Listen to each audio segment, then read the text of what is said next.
পুরুলিয়া বলতে প্রথমেই কি মনে পড়ে বলুন তো? বিখ্যাত ছৌ নাচ।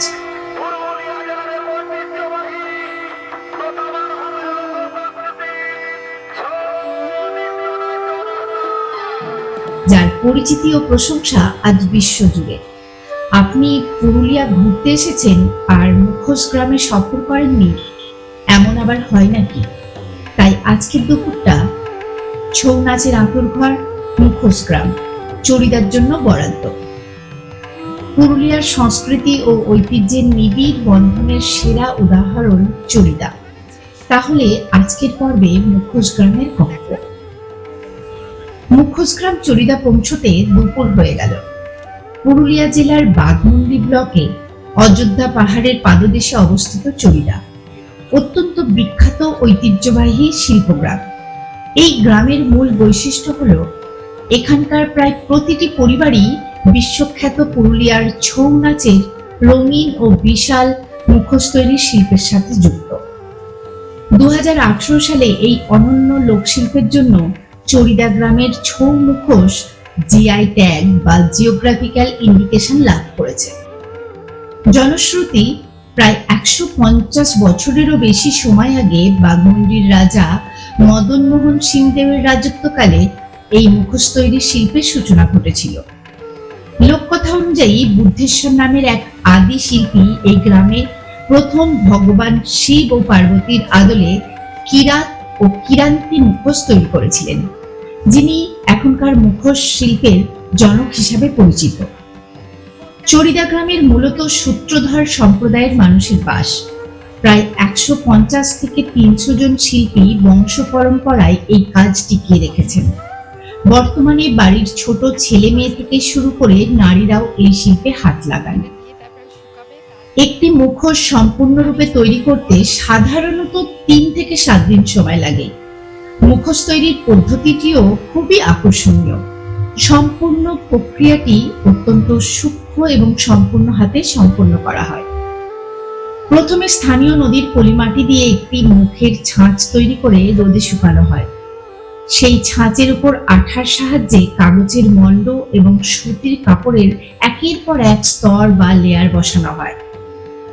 কাগজ শুকিয়ে যাওয়ার পর ছাঁচ থেকে আলাদা করে তার উপর খড়িমাটির প্রলেপ দেওয়া হয়। সবশেষে উজ্জ্বল রং দিয়ে চোখ মুখ ফুটিয়ে তোলা হয় এবং জড়ি, চুমকি, রাংতা, ময়ূরের পালক ও পুঁতি দিয়ে মুখোশের বিশাল মুকুট বা শিরস্থান সাজানো হয়। দেবদেবীদের মুখোশে সাধারণত হলুদ বা কমলা এবং অসুর ও দানবদের মুখোশে গাঢ় সবুজ বা কালো রং ব্যবহৃত হয়। এখানে রামায়ণ, মহাভারত এবং পুরাণের বিভিন্ন চরিত্র যেমন দুর্গা, গণেশ, কার্তিক, শিব, কালী, রাক্ষস, সিংহ, বাঘ এবং বিভিন্ন আদিবাসী চরিত্রের মুখোশ তৈরি হয়। আকার এবং কারুকার্যের উপর নির্ভর করে এই মুখোশগুলোর দাম 50 টাকা থেকে শুরু করে 1.5 লাখ টাকা পর্যন্ত হতে পারে। বর্তমানে ছৌ নাচ ছাড়াও ঘর সাজানোর শোপিস বা ওয়াল হ্যাঙ্গিং হিসাবেও এই মুখোশের ব্যাপক চাহিদা রয়েছে। প্রতি বছর জানুয়ারি বা ফেব্রুয়ারি মাসে চড়িদা গ্রামে একটি বিশেষ মুখোশ উৎসব বা ছৌ উৎসবের আয়োজন করা হয়। এই সময়ে দেশ বিদেশের বহু পর্যটক ও গবেষক গ্রামে ভিড় করেন। গ্রামে ঢুকতেই চোখে পড়ল রাস্তার দুপাশে সারিবদ্ধ কর্মশালা এবং ঘরের দেয়ালে টাঙানো সার সার উজ্জ্বল দেবদেবী ও অসুরের মুখোশ। তারা যেন পর্যটকদের স্বাগত জানাচ্ছে। পর্যটকরা এখানে সরাসরি শিল্পীদের কাজ করার পদ্ধতি দেখতে পারেন এবং স্মারক হিসেবে মুখোশ কিনে নিতে পারেন। চড়িদা মুখোশ গ্রাম ঘুরে দেখার সাথে কয়েকটা মুখোশ পছন্দ করে আমিও কিনে ফেললাম।